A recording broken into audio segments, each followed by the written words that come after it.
Welcome back, everybody, to lecture video 8.3. We've looked before at feature-based visual SLAM methods, in particular for navigating the AR drone visually. And in contrast to that, we will focus in this video now on so-called direct methods for visual odometry and visual SLAM that essentially are an extension of the KLT tracker in the 2D case to full 3D. And to see why this is actually a good idea, let's look at the following video. This is just a video feed from the Quadrotor. The Quadrotor is, the AR drone here is flying through one of our offices. You see you get a bit shaky image. But nevertheless, as a human, when you're looking at it, you get a quite good understanding of how the scene looks like. And you also can imagine very well where the robot is currently looking at. Now if we run that, through a feature-based visual SLAM system like PTAM, and we've seen that PTAM works generally really well, then PTAM is actually only focusing on so-called feature points that have strong gradients, it rejects everything or neglects everything else. And then it's again suddenly not so easy anymore to see how the Quadrotor is moving in 3D space, and it's also not easy at all to see how the world looks like, because we're actually ignoring or just not observing large parts of the world. So the question is then, so when we realized that like maybe 2 years ago, we thought why not focus on methods that try to use more of the image data, maybe all of the available image data. And then we came up with the following approach. I should say here that this, at the moment, for the moment, we assume that we have a depth camera, but we will relax this later on to just a normal monocular camera. So imagine that we have such a depth camera and it's located at a particular 3D pose. It's looking at the world. Then this camera gets moved to a second location and takes another image of the same scene. Then, of course, we would like to know what the 3D transformation between these two camera poses is. And now the basic idea here is to exploit the so-called photo consistency constraint, namely that if we look at a particular point in the world from one image, we can reconstruct it in 3D because we have the depth of this pixel, and then we can reproject that if we would know, if we knew the transformation between the two images, we could transform this point in the coordinate frame of the second image. And then ideally, the intensity or the color of this pixel should exactly match the color of the first image. And this photo consistency constraint should actually hold for all pixels.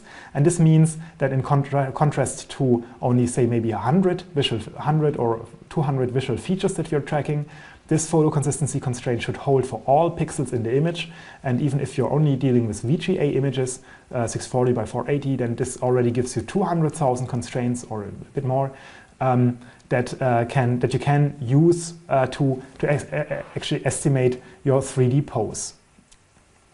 So, of course, you could say that this photo consistency constraint will never perfectly hold for various reasons. First, the most obvious one is that you, of course, have sensor noise.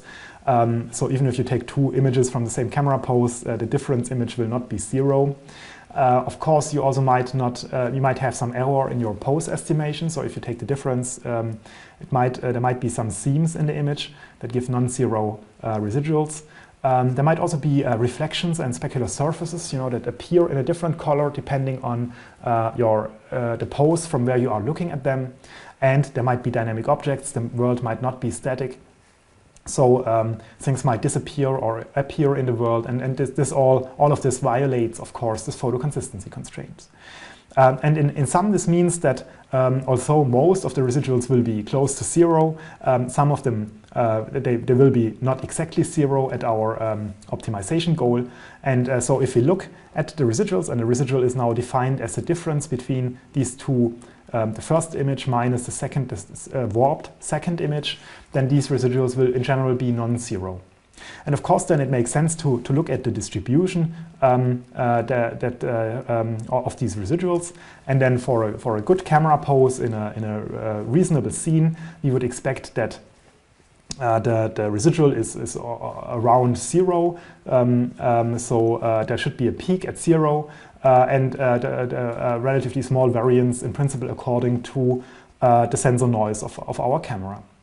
Of course, if we're not having the right camera pose, then the distribution of residuals is much broader, because we suddenly compare the intensities or colors of pixels that do not correspond. And then as a result, we get a much larger residuals in general, and then this distribution might more look like this. So the question then, intuitively speaking, is how can we actually transform this very broad distribution in a very peak distribution by modifying the camera pose. And if you put this mathematically, then our goal is to find a camera pose that actually maximizes the observation likelihood of this residual distribution in the good case. So we look at the probability of every single residual given a certain camera transformation psi, and then we multiply this likelihood, because so if we assume that all pixels are independent, that's of course not always the case, but it's a good enough approximation. So we can just multiply all of these probabilities together, and then maximize this product to find the right camera pose.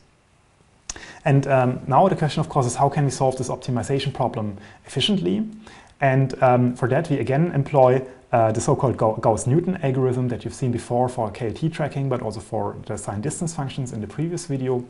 And before we apply that, actually, we first take the negative logarithm that just simplifies our computations enormously, because that turns the product into a sum. And now, instead of finding the maximum, we can look for the minimum. And at the minimum, you all know that the derivative has to be 0 there, otherwise it would not be a minimum. So what we can do is to derive this expression and set the derivative then to 0. And because this is a chained expression here, we can apply the chain rule for derivation, and that gives us this term here in the middle, where we first derive the logarithmic probability with respect to our residuals, and then we derive again the residuals with respect to our camera motion. And this sum is then set to 0.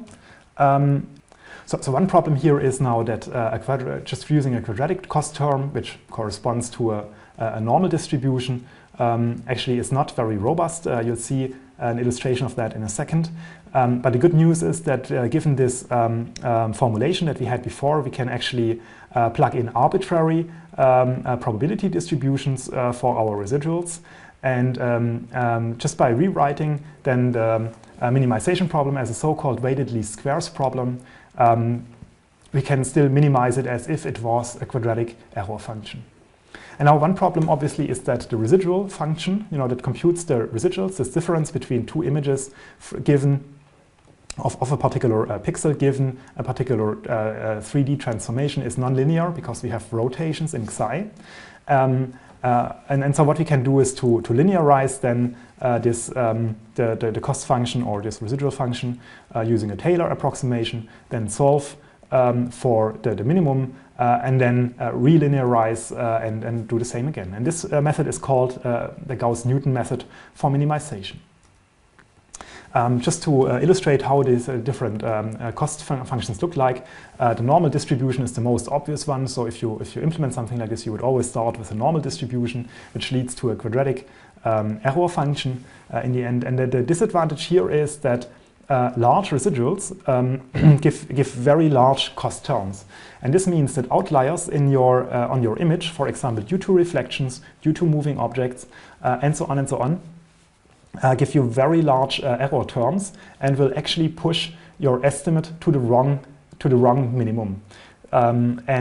So it makes actually sense then to discard pixels that have too high residuals, just because you're actually then saying that these pixels are outliers. We don't want to use them in our estimation. And one option then is to use so-called Tucky weights that just downweight an error after a certain residual after a certain threshold. The disadvantage there is that depending on your camera motion, it could actually happen that you're moving much too fast, and that everything is actually treated as an outlier, and then you can't estimate your camera pose at all, because everything is considered to be an outlier, has zero cost, and you're actually not converging at all. The alternative is, and this is what Christian Kerl then proposed in his ICRA paper in 2013, is to apply a so-called T-distribution that leads to this, to the cost function shown in blue. So where we have a kind of a quadratic term in the middle, and the further we go out to the sides, the more it converges towards a certain limit. And this means that outlier pixels still have a certain weight. The algorithm still tries to get rid of outliers as much as possible, but it will not discard them just because they are outliers. Good. So just to give you an example how these difference images and residual images look like, imagine we have these two input images shown at the top. Of course, both of these input images also have a depth image that we are getting from Kinect or from a Kinect-like sensor. And then we can take the difference between these two images, and then we're getting this edge image. It looks more or less like an edge image, actually. And now you can wonder what would happen to my residual image if I would virtually move if I would move around a virtual camera that's looking at the point cloud of the second image. And by moving this camera around, we could move it closer to our first input image, to the pose of the first camera. And then ideally, given that this photoconsistency constraint holds, we would get a black image for the residuals. And now what Gauss-Newton does is actually to linearize this residual function at our current pose estimate. So we're computing an image Jacobian that tells us how the image changes in brightness if we move the camera along all 6 coordinate axes. So if you move it forward, backward, left, right, up and down, and if we rotate it around the 3 rotation axes. And now we try to rotate it to find actually this 0 residual image that we're looking for. One problem, of course, of this linearization step is that it only holds for very small camera motions. So if you're moving by more than 1 pixel actually, or a few pixels, then actually this linearization is not valid anymore. And so what you can do then is to apply a Coarse-to-Fine scheme. You've seen that before with the KLT tracker in 2D. You build an image pyramid, and then you first match the images, the smallest, coarsest images on the highest pyramid level, and then you use the estimated motion to initialize, again, Gauss-Newton at the next layer, finding the next camera motion between those, and so on and so on. And this means that you're running maybe 4 or 5 image pyramid layers, and you're running a full Gauss-Newton at every layer that takes maybe 4 to 5 iterations. Sometimes it even converges quicker. And at the end, you obtain a very high accuracy camera pose estimate. Exactly. And to see how this looks like in practice, this is a video that we rendered from one of the benchmark sequences from the TUM RGBD benchmark. Here a camera was moved around an otherwise static scene. And we now run this direct visual odometry algorithm to estimate the motion between 2 consecutive RGBD frames. And then we just concatenate this transformation on and on over all 2000 images of this sequence. And then we render that as the red line that you're seeing here. So and now one interesting thing is that you can see that the world by itself is not moving at all, or only moving very slowly. And this actually shows that the method has a very low drift. And so because in principle, if you match 2 consecutive images, then there is always a certain drift between them. And then this drift accumulates up the longer you go, of course. But in this example, you can see that even if we go around for more than a minute or so around this table, the drift is still bearable. You can see that at the end of the video, the table has moved slightly, maybe 30 centimeters or so, and there is a slight rotation. But given the large number of images and the purely pairwise matching, there is actually not too much of difference. And now here at the end of the video, Christian overlaid, this is the blue, the blue point cloud is the reference point cloud from the very first frame, and the colored one is the point cloud from the very last frame. And you can see that there is a certain drift here in the camera pose. but it is not too bad. And the good news is now that this method actually runs in real time on a single CPU core, because all operations that you need to do to estimate the motion are extremely simple. You just need to compute the difference between one image and the warped second image. And this can be done extremely quickly on a normal CPU. It can of course also be parallelized easily. And this means that we can now exploit the full image information from an RGBD camera to estimate directly the geometry between two frames. Good. Now, as we've seen already, of course, this dense or direct visual odometry takes two RGBD frames as input, and it gives us the relative pose as output. But still, one problem here is that this dense visual odometry still suffers from drift. You've seen it in the video. At the end of this very long trajectory, we accumulate a certain drift.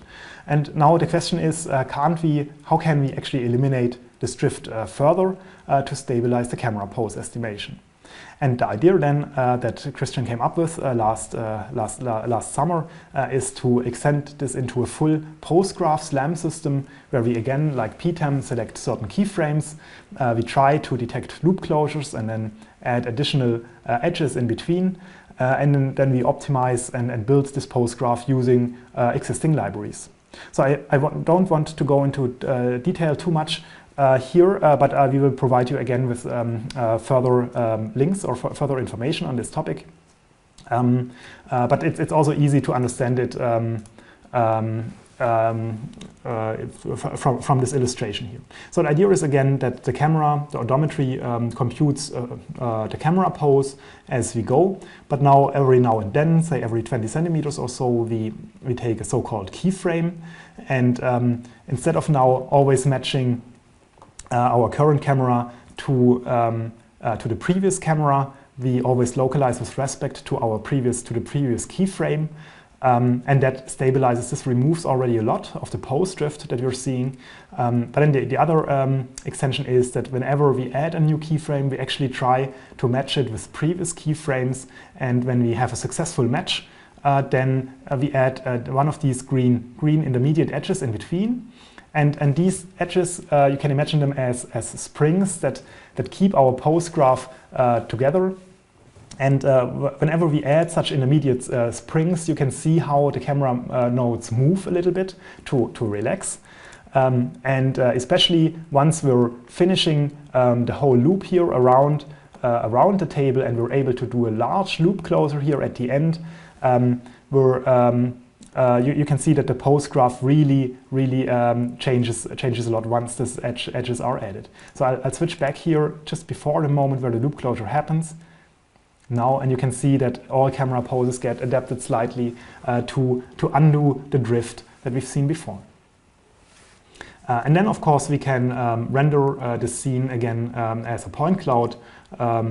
And now this point cloud looks much more consistent. There is no longer this drift that we've seen that we've seen before with the visual odometry. So now all cameras are consistent to each other, and that's a good starting point then for mapping. Now, one problem of point clouds is that they don't look so nice.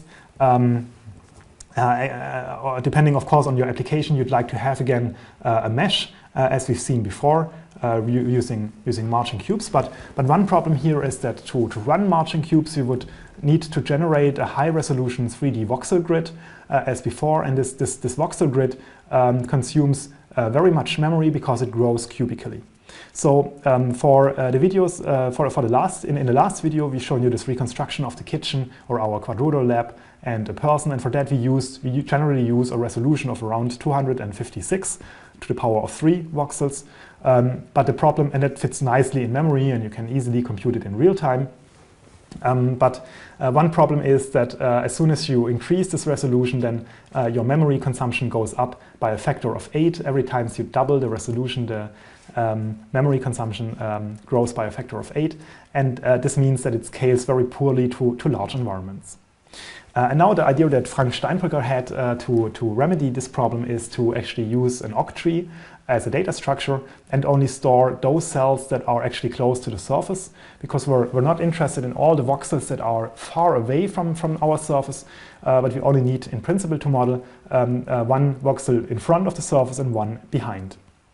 Of course, when you implement that, then you need to make certain trade-offs. So we allocate a little bit more than that, but nevertheless, the idea is that we only store a small band around the actual surface. And then another cool thing that you can do with octrees is to store the geometry not only at the leaves of the octree, but store it at all intermediate layers as well. And that then gives you the geometry at multiple resolutions. So you have a multi-resolution sign distance function then, from which we can compute this mesh. And the other cool thing with octrees is that we can grow the tree in principle arbitrarily, because whenever we leave the reconstruction volume, we can just add a new top node, a new root node, and get larger and larger. So in principle, there is no fixed size except for memory limits of your host station. And with that, Frank took a very long sequence of RGBD images consisting of over 24,000 images. It took him, I think, more than half an hour or more than an hour in our lab to actually record it. And then Christian ran his visual SLAM algorithm on top of it. So we removed the drift with that automatically. We get good camera poses. And then after that, Frank created this octree sign distance function representation. And on top of that, we then again ran marching cubes to generate this mesh. And as you can see, you can really zoom in. You get lots of details on the keyboard. Sometimes you can even recognize papers that are lying around. You can see the screen, you can see persons, small details, while at the same time we're actually dealing with a really large geometry here. So maybe just to give you a few numbers here, this model now still fits in the memory of a GPU, of a recent GPU. It consumes around 3.4 gigabytes of memory, including the octree and the mesh. And then, yeah, again, you can store the mesh, of course, to a file and then use that for architectural purposes or for computer games and so on. And then we actually found that the mapping on GPU ran extremely fast. Frank obtained runtimes or frame rates of around 200 frames per second to be integrated in this tree. The reason for that is that we have much less voxels that we actually need to update, because we're only updating, instead of the whole voxel grid, we're only updating locally around the surface, and that means that the whole algorithm runs extremely quickly. And then we thought, we don't really need 200 hertz, so let's try again to bring back this algorithm to CPU. And this is actually what happens frequently. First, when you start research on something, you need all the strongest PC that you can imagine, the best 3D sensor that you can imagine, and then you barely manage to get a nice 3D reconstruction or a nice algorithm running. And then the more you think about it, the more you realize where you can actually tweak the memory consumption. And as a side effect now here, this also tweaks the processing power that we need. And so Frank re-implemented the whole thing on CPU. He used a lot of tweaks and optimizations. He relies on SIMD instructions that allow you to run 4 instructions at the same time on a single core. And then he is still using 2 cores now, one for updating the octree and extending the octree, and a second CPU core to incrementally generate this mesh that is then displayed in a viewer at the same time. Now in this visualization, you can now see this different level of detail. Some of the triangles here come from a very coarse sign distance function at a high level because the camera was very far away, while other parts where the camera has already passed through get very fine and tiny meshes. So this one goes down to, I think, less than 5 millimeters in resolution. And at the same time you get the texture, but you don't need it. Sometimes it's better to see how the geometry looks like if you look at it just at the gray geometry. And then we also realized after a while, this is now work from Jakob Engel, another PhD student in our lab, that we can transfer this concept back to monocular cameras, and with that it in principle becomes applicable to parrot AR drones as well. So that's what we want to try out next. This video now shows the direct visual odometry with a monocular camera, but also Jakob is working at the moment towards a direct SLAM system that again tries to close loops and optimize then the whole pose graph to obtain an even better drift-free 3D map. And so next to the dense tracking, the idea is now that we need a depth image, of course, from somewhere to be able to do this image warping. And the idea is now that for every pixel that has a non-zero gradient, wherever you see some corner or some edge in the image, you can actually try to measure its distance by picking the right frame, a previous camera frame to which you want to compare it to, and then in this way, and then you can update that, run a Kalman filter in principle for all, independent Kalman filters for all of the pixels in the image, and that gives you then the so-called semi-dense depth map here on the left side, and this corresponds then in principle to a 3D point cloud, as you can see here on the right. And the cool thing with using a monocular camera here is that you're actually not limited to indoor like we are with the Kinect. You can actually also go outdoors, and in contrast to previous methods where that you extract key points, for example, we can also compute the depth of parts of the scene that actually are not a corner but just an edge. And you can see here you get even the depth for the clouds in a very far away, and you get very close objects also represented at the same time. Good. So to summarize the lesson of today, we've looked at direct methods for visual odometry and visual SLAM. We've introduced the photo consistency constraint as our main constraint that we use during optimization. We've looked at loop closing for the SLAM problem, the graph SLAM problem. As I said, we only touched SLAM briefly, but if you're interested in more, then please follow the link after this video to learn more. And then we've also looked at large-scale 3D reconstruction by using side distance functions in octrees. The good news here is that actually Christian and Frank decided to make the software completely available as open source. So please visit either our homepage or our GitHub page, download this, and run it all by yourself. So this video now concludes our edX course on autonomous navigation for flying robots. I hope you enjoyed the course a lot. It was also fun for us to prepare all of that. I hope we got you interested in this topic in general. I hope you learned something here and there. Maybe some of you have already now transferred some of your insights to a real quadrotor. Maybe you have a parrot AR drone or one of the Bitcraze Flea quadrotors.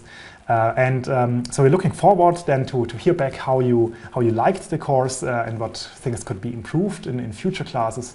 And with that, I wish you all a great time. Please drop us a line if you'd like to send us some feedback. Have fun and take care.